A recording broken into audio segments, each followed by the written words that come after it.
Honorable Abdoulaye Faye se prépare.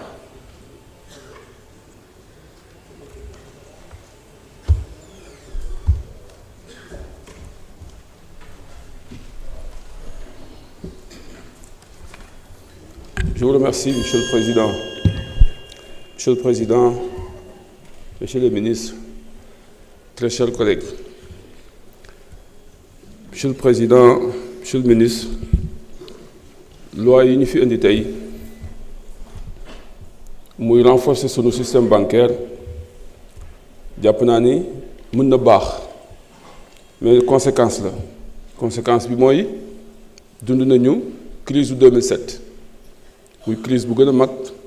bu àdduna dund après 1929 et ba léegi conséquences yaa ngi nii ñu koy dund et jàpp naa ni li ko indi mooy système bancaire bu doxul bu doon def ay erreurs bu doon def ay abus ba tey dugal ñu ci goutte gi encore une fois ñu ñëwaat encore pour consolider renforcer stabiliser mais lan mooy conséquences yi ci population yi ak usagers yi ak clients yi parce que plainte yi ñu fi dégg depuis ce matin concernant le système bancaire mais loolu mënuñu ko booleeg chaque fois banques yi suñu nekkee dans des difficultés ñun ñooy subir les populations ñooy subir il est temps aujourd'hui pour man que ñu xalaat d'abord davantage les populations parce que mënoo chaque fois que banques yi am problème population yi dund ay crise encore ñoom aussi ñu dundaat ay problème bu ñu waree am accès au niveau des services bancaires et services yi ñëpp xam nañ ni dafa cher Sénégalais yi ils se plaignent tous les jours que service dafa cher et loolu war nañ ci trouver solution banque centrale mënul seetaan Sénégalais yi nii mënul seetaan ay population nii non seulement du point de vue de la monnaie amuñu ci contrôle mais la banque centrale inflation moo ko intéressé stabilité macroéconomique moo ko intéressé mais bu fekkee ni état bi ak banque centrale ñoom ñaar ñëpp mënuñu dimbali population yi pour taxaw banques yi pour ñu taxaw leen pour ñu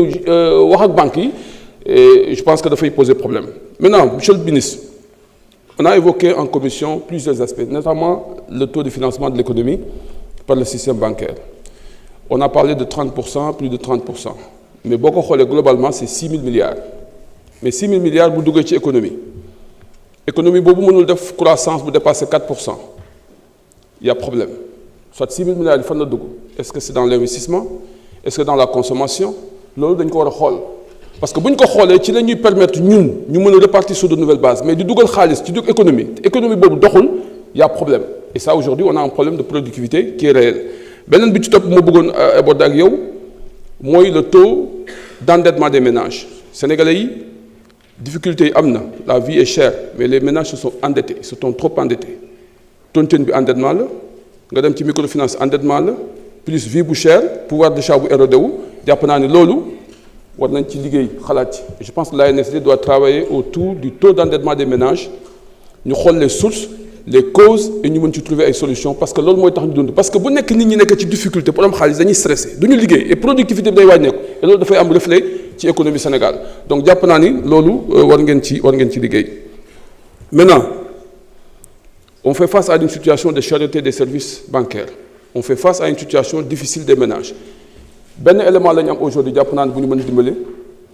mooy l'observatoire de la qualité des services financiers kooku dañ ko war a renforcer et pour man état war na ci dugal xaalisam mais banques yi ak assurance yi war nañ ci gën a dugal seen xaalis parce que assurance yi da ngay ñëw rek ñu signé loolu nga signé ñun ñi sax jàng nañu mais parfois dañu naan noo signé fii nga ne loolu mais yow ñu ne la wóolu naal signé mais li ngay signé peut-être doo ko xam mais c'est l'observatoire qui doit être là pour protéger davantage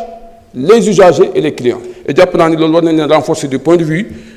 vue des moyens et loolu banques yi ak assurance yi jàpp naa li ñu contribuer parce que jox nañu information sur 50 millions je pense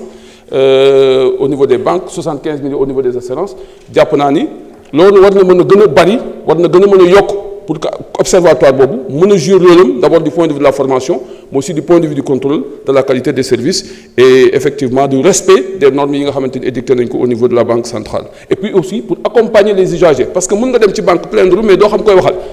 mais soo demee ci observatoire bi peut-être ñoom mën nañ la dimbali et je pense que loolu war nañ leen mën a renforcer du point de vue des mois en tout cas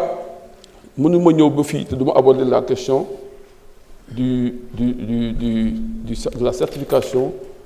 de l'audit des finances publiques par la Cour des comptes monsieur le ministre suñu ko deful fii duñu ñu baal parce que yaa ngi fi et aujourd'hui on dit que ni jot ngeen ko ndax am na ndax jotu leen ko su ngeen ko jotee lan ngeen ci xalaat parce que information yi daw na que ni président jot na ko ministre des finances jot na ko premier ministre jot na ko donc bëgg nañu xam fan ngeen ci toll bu fekkee ndax jot ngeen ko ak lan ngeen ci nar a def. Je vous remercie. Merci honorable Tafsir Thioye. Honorable Abdoulaye Faye mën nga ñëw jël kàddu. Honorable Seynabou Yassine Samb mën nga waajal.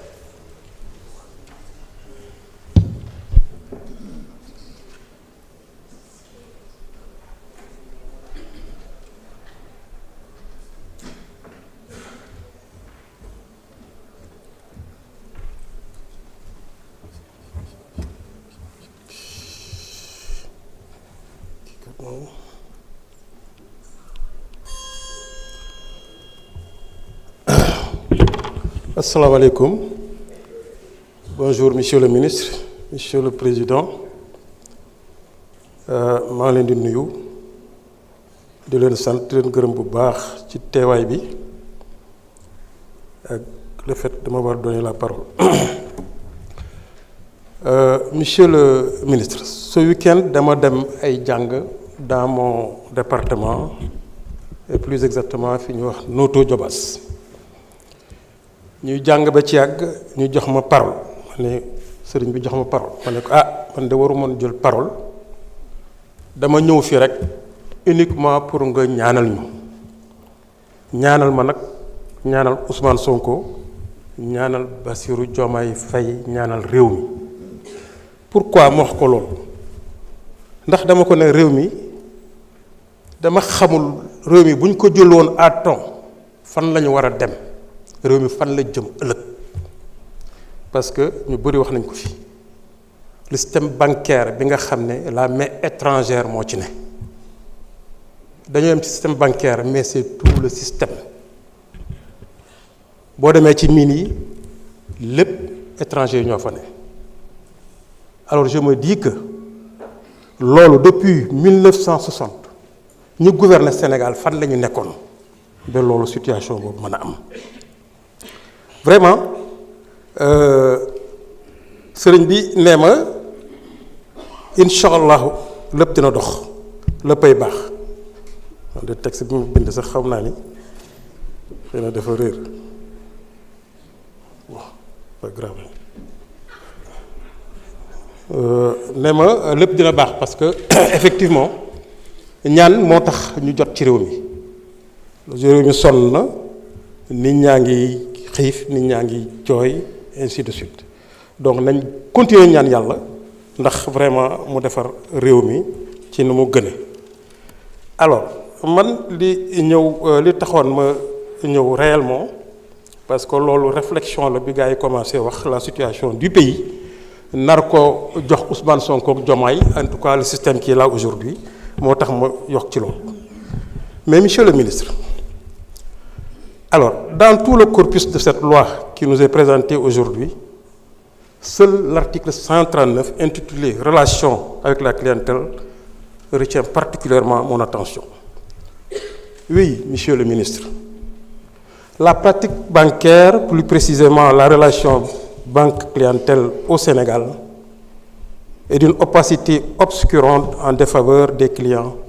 et mérite d'être revue. Entre autres manquements, je citerai quelques-uns dont j'ai eu une connaissance avérée. Le premier exemple, qui me semble même un peu cocasse, est le contrat de crédit ou prêt bancaire.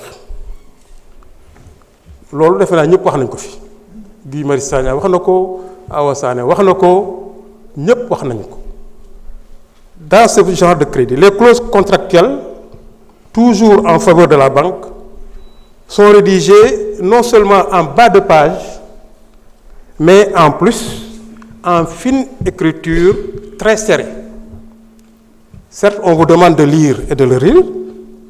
mais sous l'emprise de l'empressement et de rentrer dans ses fonds, le client lit en diagonale en 30 secondes l'équivalent de 2 pages. Normalement, dactylographié, normalement. Donc, lolo, banques yi ñoo ko def exprès. C'est pour mieux avoir leurs clients.